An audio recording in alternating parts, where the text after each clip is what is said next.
quién va a ser el fiscal que fiscalice al fiscal. Si creemos a Pedro Sánchez cuando dijo aquello de que de quién depende el fiscal general, pues si depende de usted, céselo. La imputación del fiscal general del Estado y, por otro lado, el debate sobre la ley Bolaños, que está cuestionada ya en Europa, crean un caldo de cultivo un poco, a mi modo de ver, peligroso. Parece ser que hayamos venido de un partido socialista moderado que viene provocando consensos en los últimos 7 años. Buenos días, buenas tardes buenas noches. Gracias por acompañarnos, gracias por sintonizar de nuevo este podcast, este vídeo de La Plaza. Como saben ustedes, o imagino, o si no, yo os lo explico ahora mismo, un espacio dedicado a analizar lo que ha dado de sí la actualidad más inmediata. Hay varios nombres propios que protagonizan esa actualidad. Desde un punto de vista económico, tal vez sea el tema de los aranceles, el acuerdo firmado entre la Comisión Europea y Donald Trump, que fija unos aranceles, a grosso modo, para la Unión Europea del 15%, un acuerdo firmado por la presidenta de la Comisión que ha levantado ampollas en varios estados. Otra cosa sería saber si estos estados hubieran estado en lugar de la señora von Leyen, qué hubieran podido hacer o qué se hubieran atrevido a hacer. Pero es el gran nombre, digamos, el gran nombre común en este caso, un nombre propio casi, de la actualidad, los aranceles, el acuerdo sobre aranceles entre la Comisión Europea y el gobierno de los Estados Unidos. Pero hay otros nombres propios más particulares. Por ejemplo, el más inmediato, el que acabamos de conocer hace escasamente unas horas, es la decisión del Tribunal Supremo de rechazar la última opción del fiscal general para sentarse en el banquillo. Ya es definitivo, el fiscal general del Estado se sentará, estará imputado y se sentará como acusado en el banquillo para responder de un delito de revelación de secretos. A partir de aquí, tiene sentido, es lógico que un fiscal general del Estado que está acusado de delitos siga o pueda mantener su función de perseguir los delitos de otros. ¿Se puede perseguir a sí mismo? Bueno, la pregunta les puede parecer estúpida, pero es que es la pregunta pertinente, porque al estar este señor juzgado y tener que sentarse en el banquillo, ¿quién va a hacer de fiscal? Él, por razones de ubicuidad, parece ser que no va a poder. Va a ser su subordinada, la persona que depende de él, la que le va a acusar. Va a hacerse un juicio sin ministerio fiscal. Bueno, esas son las preguntas que cabe hacerse. Hay además otros nombres propios que iremos analizando, más currículums que no son currículums. La verdad es que qué manía tiene la gente con esto de querer aparentar en los papeles más de lo que realmente es, ¿no? Sobre todo en un mundo en el que ya no es tan estrictamente necesario. Bueno, el último caso que hemos sabido, el del comisionado del gobierno para la Dana, sí que era necesario, porque sin ese currículum, que al parecer está falseado, no habría podido ocupar plaza de funcionario, que es la que tiene. Y sobre todo teniendo en cuenta que el hombre le queda un año para jubilarse.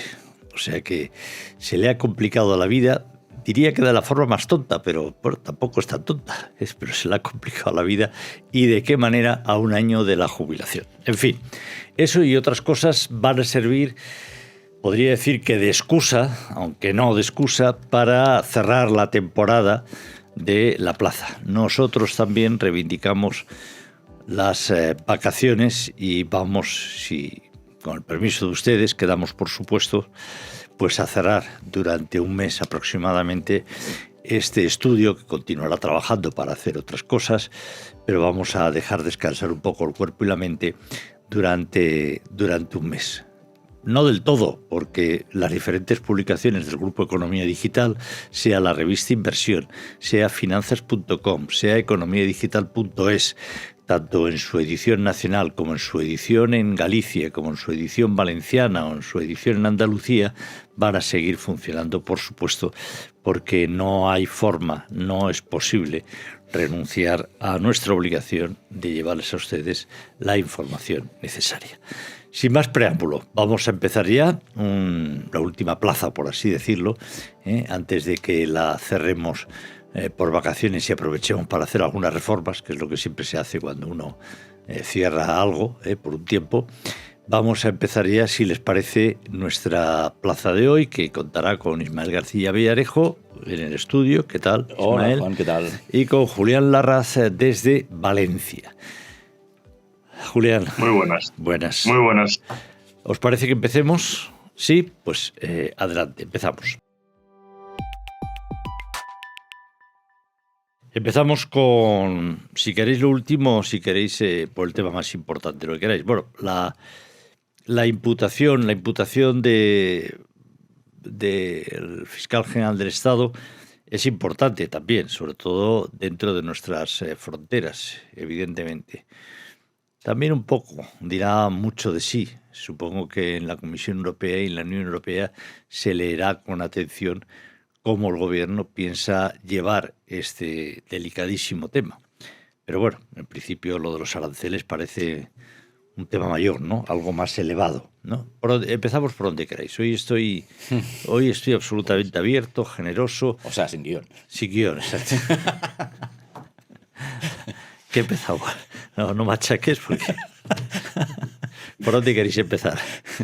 Pues si os parece bien, hacemos un comentario sobre el fiscal general. Venga, empecemos por el fiscal general del Estado. Me parece. Lo digo porque es rápido, porque hay poco que añadir respecto a lo que ya hemos comentado varias veces en este mismo programa. Simplemente señalar esa contradicción que indicabas tú en tu introducción, ¿no? El fiscal general del Estado, cuyo cometido es perseguir el delito, bueno, pues ¿qué va a hacer ahora cuando él se sienta en el banquillo? Simplemente a efectos plásticos, si queremos, ¿no? Si, salvo error u omisión mías en documentación, creo que en toda la historia de España, es la primera vez que el fiscal general o cargo equivalente acaba acusado formalmente, porque cuando te sientas en el banquillo es porque has tenido una acusación formal, ¿no? Esto lo quiero enlazar con dos factores, ¿no? El malestar profundo que hay en la carrera judicial con el gobierno y las últimas manifestaciones que hemos visto. Entiendo que también, salvo error u omisión mías, creo que hay más convocatorias previstas, y con el debate en curso sobre la famosa ley Bolaños, que es donde, como apuntabas tú, Juan, también antes, es donde, digamos, tenemos el ojo del gran hermano europeo más fijado ahora mismo, ¿no? Al final todo esto estaba, los tres elementos por separado, ¿no? La imputación del fiscal general del Estado, las manifestaciones o las movilizaciones de fiscales, jueces y otros participantes del sistema judicial, como funcionarios, secretarios judiciales. Y, por otro lado, el debate sobre la ley Bolaños, que está cuestionada ya en Europa, aunque el gobierno diga que la plantea para acercarse a las prácticas europeas, pues crean un caldo de cultivo un poco, a mi modo de ver, peligroso, tanto en confianza social hacia la justicia como en calidad democrática, que recordad que la semana pasada salía un estudio en el que España entraba entre los 20, lo quiero decir en el aspecto negativo, en el ranking de los países con mayor corrupción política en el mundo, entre los 20 primeros de la OCDE, habiendo penalizado la oposición 14 puestos, si no recuerdo mal. Entonces, bueno, para mí todos estos, no hay muchos elementos nuevos, salvo el de la imputación, que es importantísimo, pero a esencias creo que el análisis que hemos desarrollado a la plaza durante esta temporada no cambia sustancialmente con esta noticia. Julián. Sí, partimos de la base de la inestabilidad que tiene el gobierno. La inestabilidad que tiene el gobierno se fundamenta en su falta de aritmética parlamentaria para poder llevar a cabo las acciones y se intenta suplir de dos formas. Las dos empiezan con cesión, una es cesión económica y otra es cesión de privilegios política o de otras índoles, es decir, las amnistías, los derechos que se están concediendo a diferentes, el entorno del País Vasco y de Cataluña.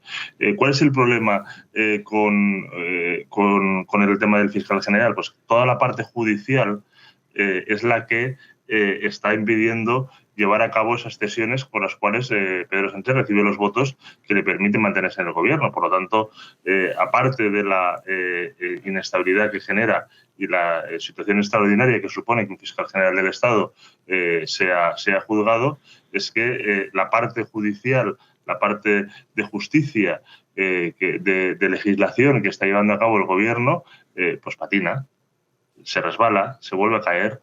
Esto es un tropiezo importante, es una nueva inestabilidad para el curso político, porque ahora se le anuncio, pero habrá que ver el momento en el que el fiscal general del Estado pues realmente esté sentado en el banquillo, que eso evidentemente no sé, no he visto las fechas, pero me imagino que será en el otoño, ¿no? Que será lo previsible. ¿Qué es lo que ha hecho Pedro Sánchez previo a esta imputación? Porque si hay una cosa que nos ha hemos visto en los últimos meses, es que las grandes decisiones judiciales el gobierno las sabe con antelación. Pues ha planteado voy a presentar unos presupuestos generales del Estado, es decir, voy a empezar a repartir cesiones y no me toquéis las narices con el tema judicial, porque lo voy a tener más complicado cuando vuelva después del verano. La primera prueba de que lo va a tener complicado es esta situación y desde luego pues es inaudito saber quién va a ser el fiscal que fiscalice al fiscal. Es que efectivamente se crea una situación surrealista, ¿no? Yo creo que un gobierno con un mínimo de decencia no podría avalar esta situación, y el gobierno ya la ha avalado, ya ha dicho que respalda la no dimisión del fiscal general del Estado. Una decisión del gobierno que probablemente sería innecesario, porque si creemos a Pedro Sánchez cuando dijo aquello de que de quién depende el fiscal general, pues si depende de usted, céselo. Céselo porque está inhabilitado para cumplir su función. Por tanto, se genera una situación inaudita que lleva la degradación de las instituciones democráticas de las que hemos hablado aquí repetidas veces a un nivel ya casi esperpéntico. Y yo, de nuevo, hago un llamamiento a todas esas personas que se identifican aún con este gobierno, a ese electorado, que paren, por favor, la máquina 15 segundos, 20 segundos, cierren los ojos y se pregunten si esto tiene sentido, si se puede continuar así o si se debe continuar así. Si se debe continuar así. ¿Hasta dónde vamos a llegar? ¿Qué significa el aval al fiscal general del Estado? Primero, lo que decía antes, el fiscal que actúe, ¿qué intereses va a defender? ¿Los de su superior inmediato, el señor García Ortiz, o los de, en teoría, el Estado? Uno de cuyos poderes es la justicia, el Tribunal Supremo, que encausa al señor García Ortiz. Ese fiscal que actúa en el caso va a ser libre para ejercer su función. Dos, ¿cuál es la relación entre el gobierno y la Fiscalía General del Estado? ¿Depende o no depende de Pedro Sánchez? Si no depende de Pedro Sánchez, solo tienen que hacer una cosa, que es callar y dejar que la justicia siga su curso, lamentar el enrocamiento del fiscal general del Estado en un puesto que no puede ejercer o que va a estar bajo sospecha cualquiera de sus actuaciones de ahora en adelante, que va a dividir además profundamente a la justicia por una situación inaudita. Va a seguir dividiendo a la justicia en unos momentos complicados en que ya hay una ley Bolaños que intenta suavizar, por decirlo de alguna forma, el acceso a la carrera judicial. Otros sospechan que es para poner jueces amigos y seguir con esa colonización de la justicia española, etcétera, etcétera, etcétera. Recuerdo también que estos días se ha sabido que no sé qué órgano del Estado, no sé si es antifraude, no sé si es o la Fiscalía, ha decidido abrir expediente, creo, al presidente de la Audiencia Nacional por presuntas filtraciones a Ábalos de situaciones judiciales. Yo pregunto de nuevo al electorado socialista, ¿hasta dónde vamos a llevar esto? ¿Hasta dónde están dispuestos? Y entiendo que son absolutamente demócratas y creen en la democracia, en la separación de poderes. ¿Hasta dónde vamos a llegar bajo la excusa peregrina de que no gobierne la derecha? Porque es que como sigamos así no va a hacer falta que venga la derecha a gobernar. Es que ya va a estar gobernando la derecha, tal y como la entienden ellos, como la perversión de todos los males en un sistema democrático. ¿Hasta dónde se puede permitir un gobierno llegar? Pero en fin, vamos a ver cómo continúa, cómo deriva este caso, que yo creo que en España, por supuesto, es absolutamente inaudito, pero me da la sensación de que también en Europa. Yo creo que hay unas normas éticas en Europa más rígidas, y si ya ministros con la situación que hay en España habrían presentado su dimisión hace tiempo ya. Yo recuerdo dimisiones del gobierno francés, de la ministra, me parece, no recuerdo ahora cuál era su función, en Inglaterra, por supuestísimo, en otros países que con muchísimo menos han presentado su dimisión. Aquí, de verdad, todas las personas que se sienten identificadas con un gobierno progresista están dispuestas a no ver esto, a no mirar para este lado con el fin de mantener a Pedro Sánchez en el gobierno y que no, hipotéticamente, no gobierne la derecha. ¿De verdad? ¿Ese es el argumento? Bueno, muy rápidamente. Pues no sé, es que la reflexión es interesante porque cada día que pasa parece que si nos sumergimos en ese patrón mental al que estás invitando, ¿no? Cada día que pasa parece que se lo están poniendo más sencillo. Las últimas encuestas que veíamos ayer, 2 encuestas desarrolladas por 2 institutos independientes, señalaban resultados parecidos. O sea, un PSOE por debajo de los 100 diputados, un Sumar en 8 diputados. Ahí eran exactamente igual. Las 2 encuestas daban 8 clavados al partido de Yolanda Díaz. No sé, es que cada día que pasa, incluso el manifiesto este famoso que salió la semana pasada, que hablaban que Sánchez sí, pero que no gobierna la derecha. Bueno, es que me da la sensación que cada día que pasa se lo están poniendo más sencillo a los gobiernos de derecha, y en particular para que Vox haga un mejor resultado del que podría hacer. Porque, de verdad, todo esto al final acaba alimentando al populismo. El antisistema esta sensación de antisistema que tenemos, de que el sistema no funciona, al final acaba invitando a la gente a votar partidos antisistema. Y el que queda ahí en España es el de Vox. En este país la derecha tiene tanto derecho a gobernar como la extrema derecha como la extrema izquierda. Es decir, la democracia consiste en eso. Justo. La democracia consiste en eso. Y si Vox o Podemos consiguen conformar una mayoría de gobierno porque una parte importante del electorado español les respalda, nos puede gustar más o menos, pero tienen el derecho a gobernar. ¿Qué significa eso de que la derecha no puede gobernar? ¿Por qué? Primero, vamos a ver qué haría la derecha o qué dejaría de hacer. ¿Qué significa eso? Si usted está admitiendo o pregonando o negándose a admitir que la derecha no puede gobernar, pues está diciendo que España debe ser una dictadura de la izquierda. Es decir, está impidiendo, está negando la posibilidad de la alternancia de poder, claro, evidentemente. Es decir, es como si con la derecha en el poder hicieran todo lo posible, se negaran a admitir que la izquierda pudiera llegar a gobernar. Pues claro que puede llegar a gobernar. Puede llegar a gobernar cualquiera que reúna una mayoría designada por el pueblo español. Nos gustará más o menos. A unos más unas cosas y otros menos. Pero es lo que el país decide. Porque si no admitimos eso, es que no estamos admitiendo la democracia. Pero ese es el contenido de las formas, ¿no? Ese es al final el trasfondo de los comunicados estos que lanzan. Pero fíjate que yo lo estoy planteando desde un punto de vista ya de estrategia. Si estuviera de asesor de... Oiga, es que no vayamos por ahí, porque es que si te lo planteas desde un punto de vista de estrategia política, insisto, cada día que pasa es más sencillo que la derecha y la ultraderecha ganen unas elecciones. Vox está en un nivel altísimo en las encuestas. Yo no recuerdo haberlo visto con tanta perspectiva de voto. Julián. Hasta el punto de que la posibilidad de que la suma de PP y Vox, ya no digo que sume, cuando digo que sumen no me refiero al 50%, estoy pensando ya por encima de los 2/3. Y eso implica capacidad para realizar determinadas reformas legislativas que no se pueden hacer con mayoría simple.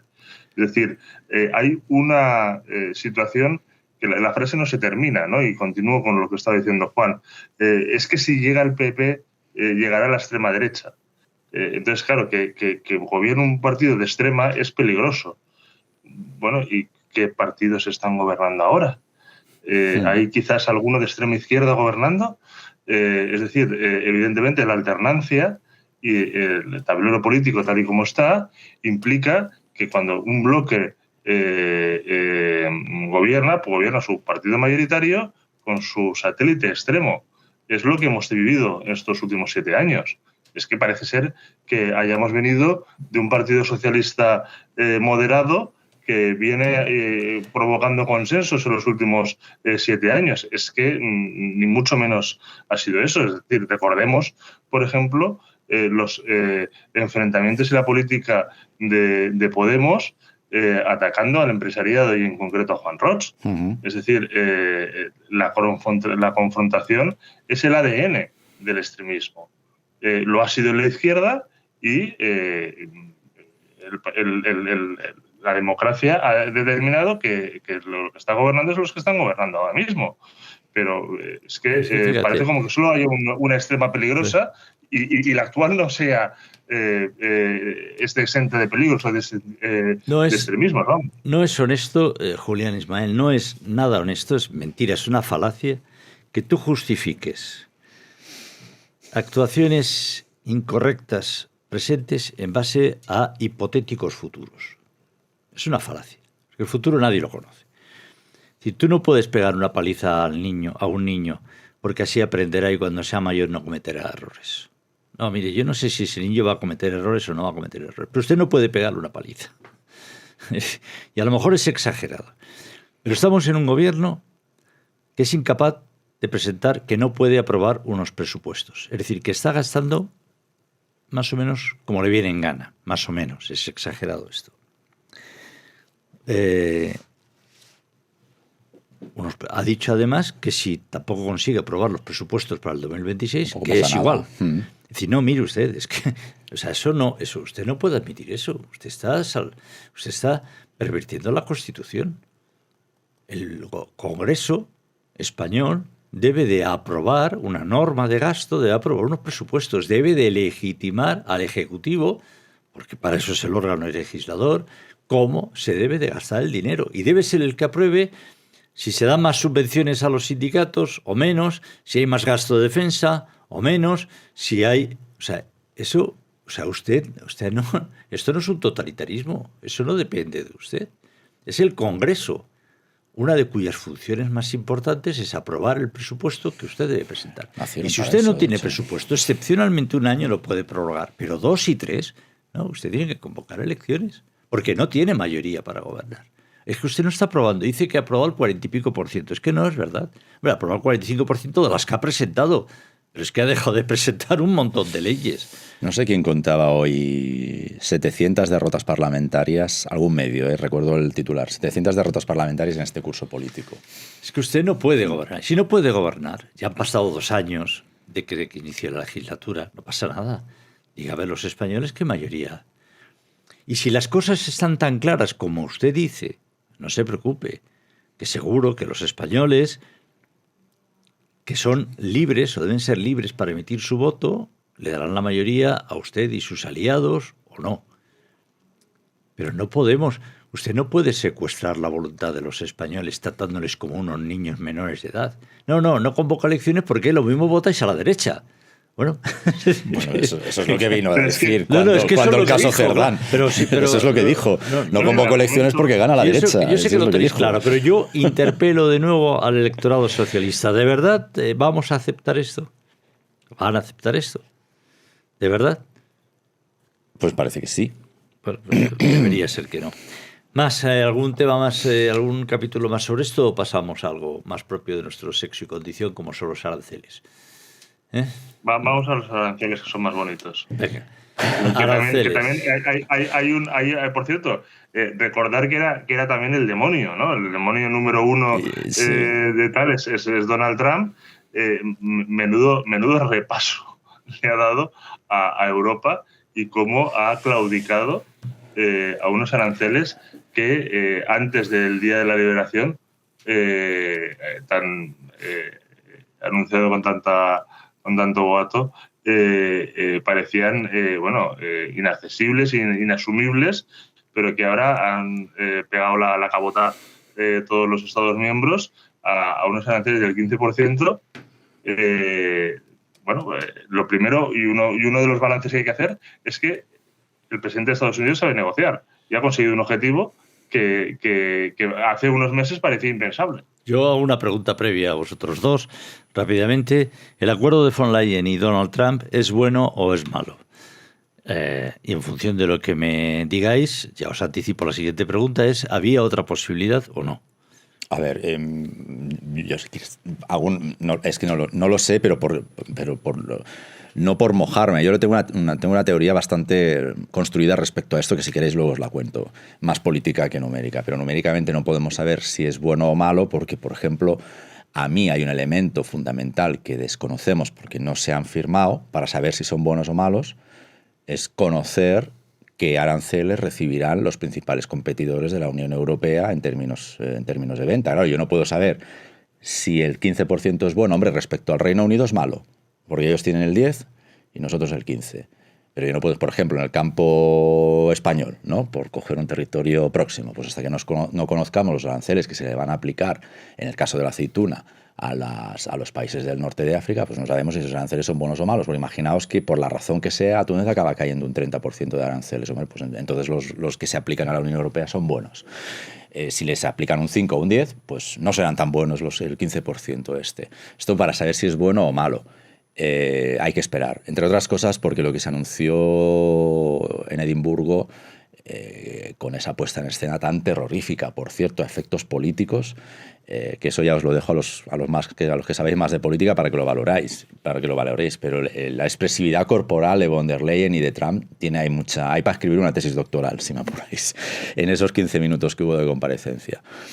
Pero, hombre, que sabe negociar, Julián, no sé yo si sabe tanto negociar o es que más bien en la Unión Europea no sabemos hablar y no sabemos negociar.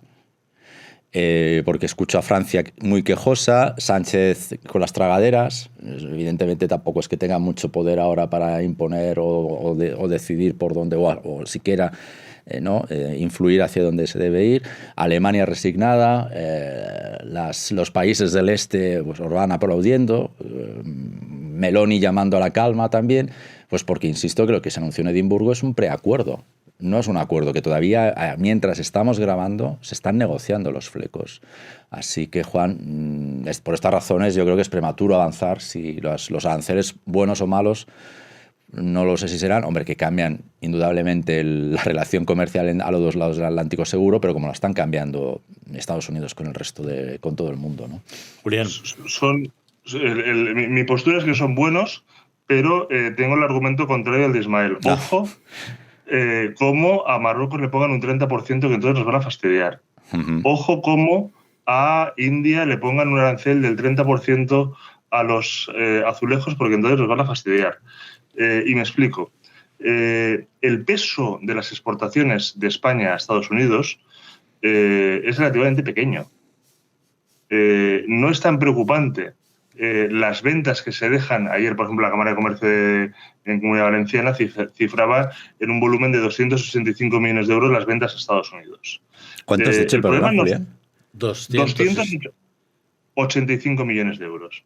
En Valencia. Las exportaciones de Comunidad Valenciana a Estados Unidos. El problema no es el aceite, la cerámica o el vino que se deje de vender o que tenga complicaciones en vender en Estados Unidos. El problema sobre todo viene por el efecto indirecto. Es decir, si le ponen un arancel de 30% a la oliva de Marruecos, Marruecos no va a vender a Estados Unidos. Pero la oliva va a seguir creciendo en el mismo árbol. Y esa oliva se va a tener que vender. Entonces posiblemente se venda en España.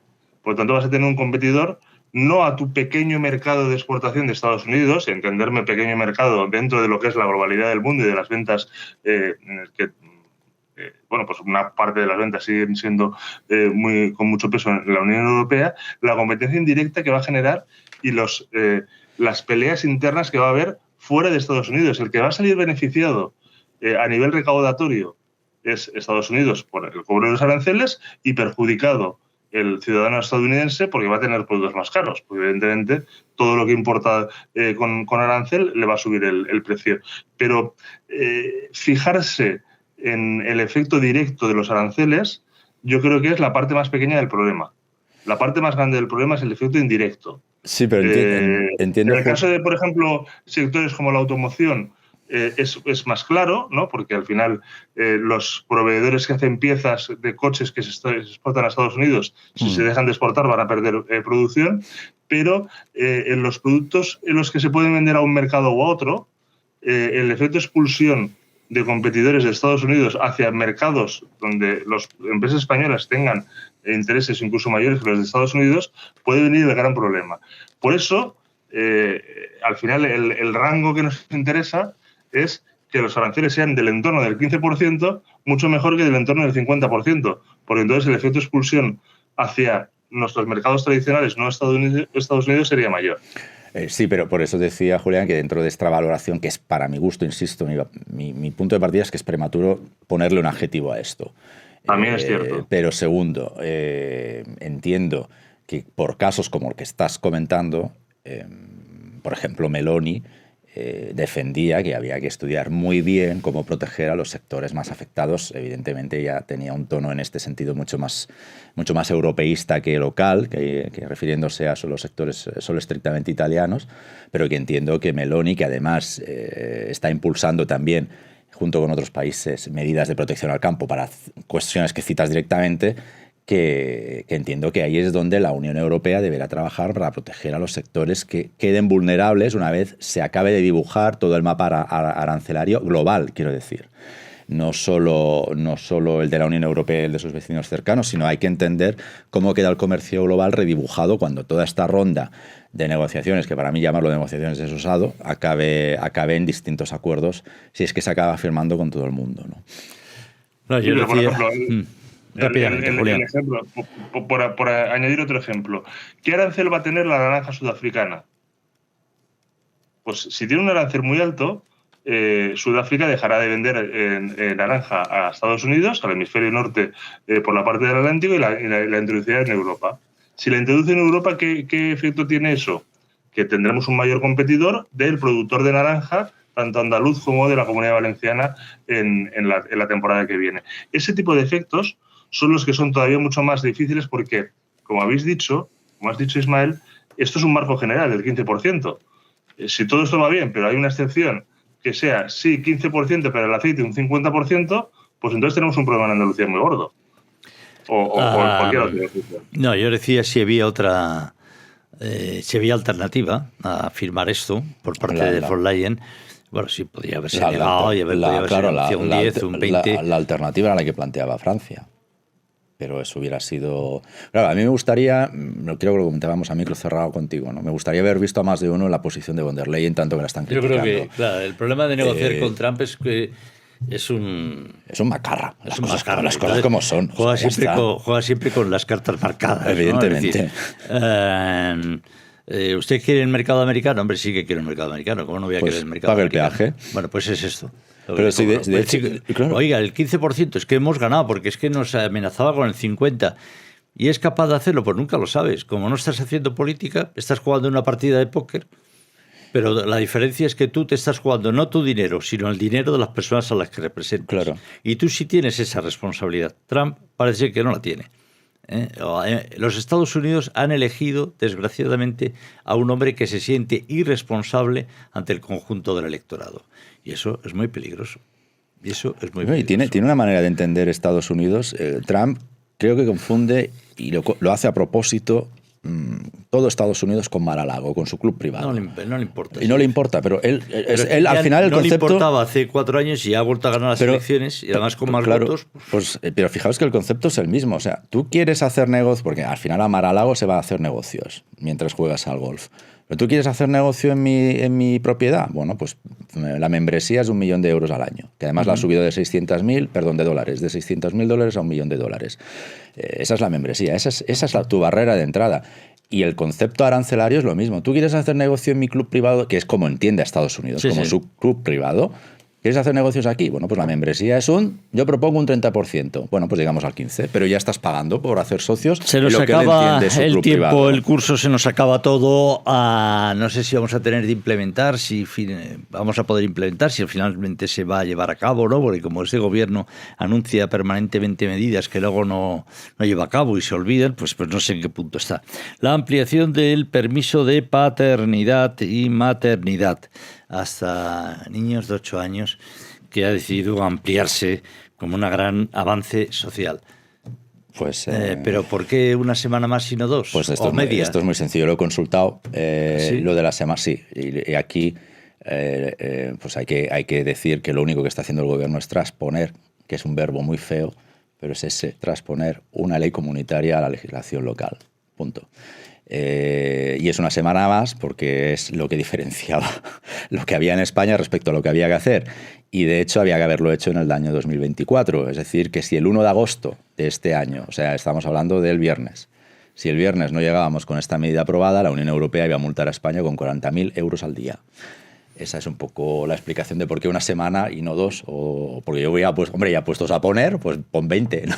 O 25 o 30, haz una cosa más generosa. Pero esa es la explicación al margen de la política. Yo cuando tuve a mi hija, tuve dos semanas de paternidad. Estamos ya en 17. La cuestión es hasta cuánto se puede alargar esto y hasta cuánto es útil alargar esto.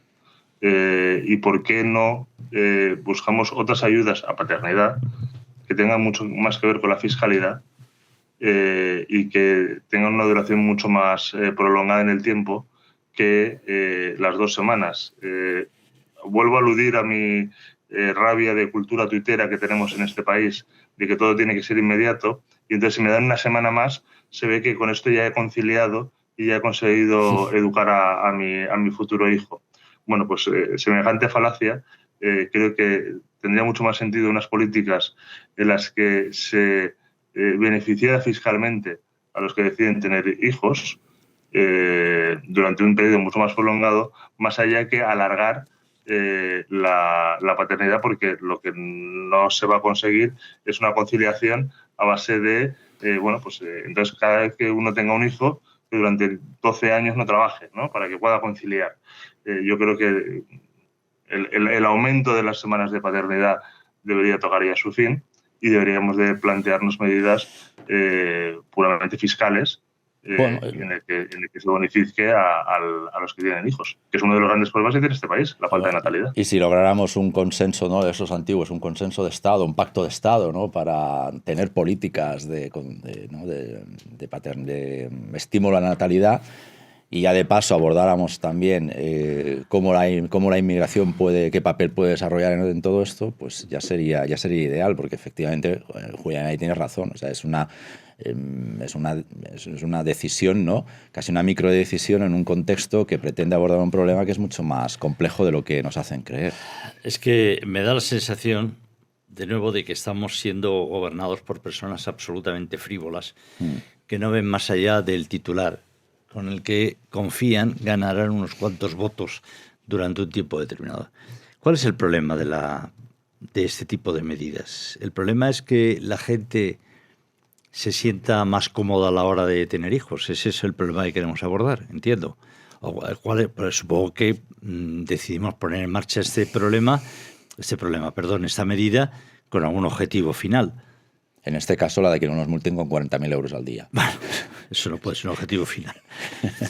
Pero era el objetivo de esta medida en concreto. El objetivo final debe ser favorecer la natalidad, que la gente se encuentre... Pero es que cuando estudias respuestas en estudios sociales a por qué la gente no tiene hijos, no te dicen que el problema sea que no tienen permisos laborales. Te dicen que es que no llegan para tener hijos. No, tampoco. Fíjate, el asunto es que al final tener un hijo son 200.000 euros. No, qué va, ni eso. El otro día... había un estudio de Martí Jiménez Mausbach, en un artículo en Economía Digital. No recuerdo ahora, perdónenme, si hablamos de eso en alguna plaza anterior o no. Pero yo les recomiendo este estudio, este artículo de Martí Jiménez Mausbach en Economía Digital Ideas o en economiadigital.es.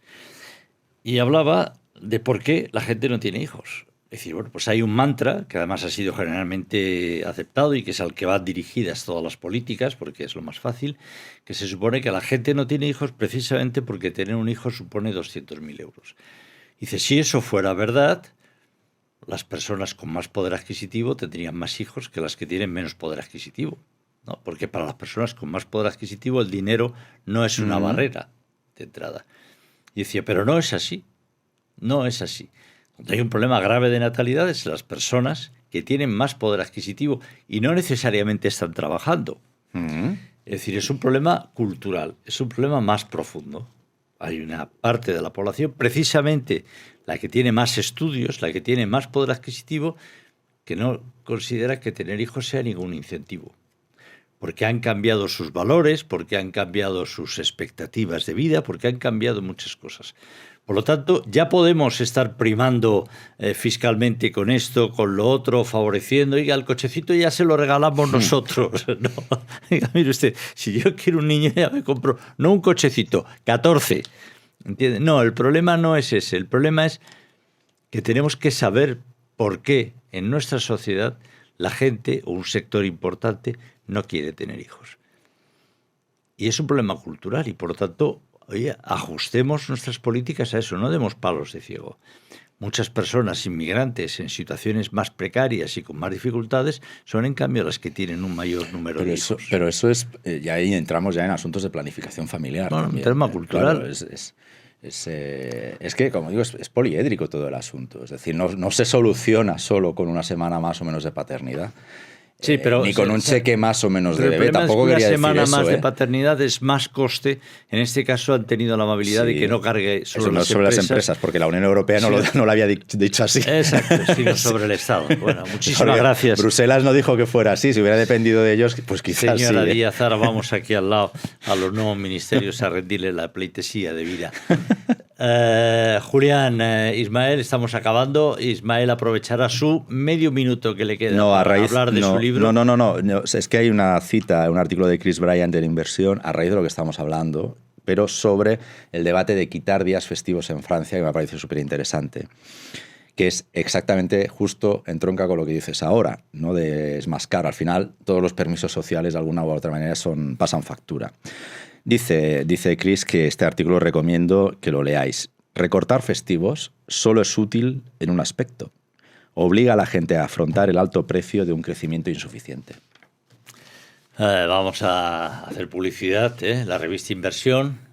A ver si nos va a banear YouTube ahora por hacer publicidad. ¿Sí? ¿Nos puede banear YouTube? No sé, que no. Supongo. La pueden ustedes encontrar perfectamente en algunos kioscos, no en todos. En los que quedan. En los que quedan, y no se hayan dedicado a vender agua mineral, sino agua embotellada, sino sobre todo pueden entrar en finanzas.com/inversión.